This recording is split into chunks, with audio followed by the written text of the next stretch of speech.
Olá a todos! Neste episódio, vamos falar dos critérios para chamarmos um artigo de artigo científico. Quem os escreve, onde os publica e como encontrá-los. Isso numa linguagem dinâmica e acessível. E mais, vamos tentar fazer tudo isso em 5 minutos.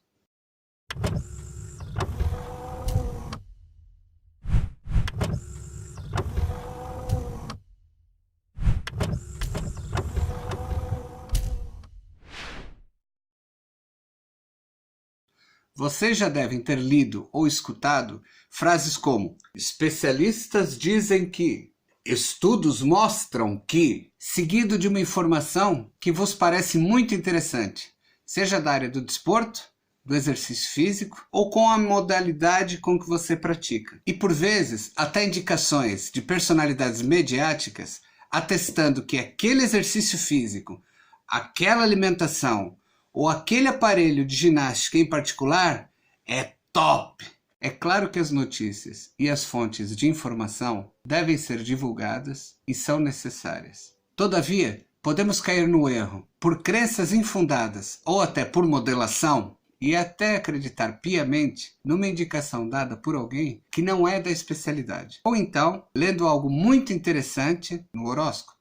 Os artigos científicos são, por definição, produto de estudos científicos. Isto é, estão ligados a entidades públicas ou privadas que produzem conhecimento. Estamos a falar das universidades, que possuem laboratórios próprios ou através de outras parcerias com centros de investigação, onde são desenvolvidos estudos científicos. A universidade é, então, onde começa a derradeira escrita científica. Mas por que só quem está ligado às universidades e aos centros de investigação podem submeter seus trabalhos à comunidade científica? O motivo é simples. Estas entidades permitem o acesso ao investigador de um conjunto de ferramentas e recursos que irão garantir que sejam cumpridos uma série de pressupostos para o desenvolvimento do seu estudo. Entre alguns destes recursos estão, por exemplo, os programas de análise estatística, quantitativos, como o SPSS, o EQS ou o AMOS,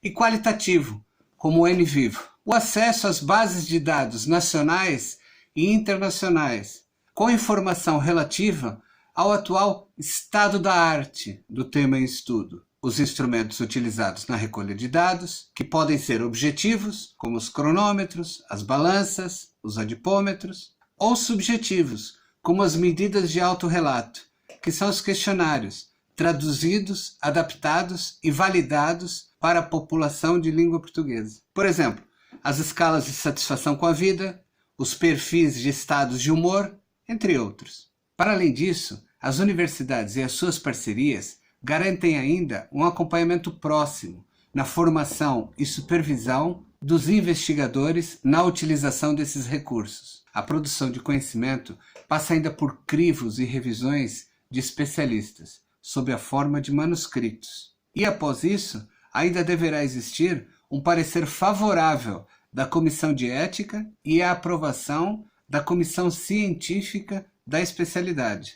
Só assim, o autor ou autores podem pensar em submeter o seu trabalho à comunidade científica. Os artigos científicos podem ser encontrados numa compilação de temas, em periódicos, livros e revistas, publicados por universidades, institutos e editoras da especialidade. E essa submissão é feita como? É feita eletronicamente, através dos portais das revistas e dos periódicos, utilizando as chaves de acesso da filiação institucional do investigador. A partir daí, o editor-chefe encaminha esses artigos para os revisores credenciados da especialidade, que o vão classificar em alguns parâmetros objetivos de qualidade. Se o artigo for rejeitado, resta ao investigador melhorar o seu conteúdo. Por outro lado, se o artigo for aceite, irá seguir para o prelo, para depois ser publicado e aí sim se tornar um verdadeiro artigo científico. Vou deixar na descrição alguns motores de busca de editoras científicas e também alguns links ligados ao desporto aqui em Portugal. A aparência do produto final de um artigo publicado é presta. E ele depois, de acordo com o seu tema, é classificado em jornais e revistas da especialidade.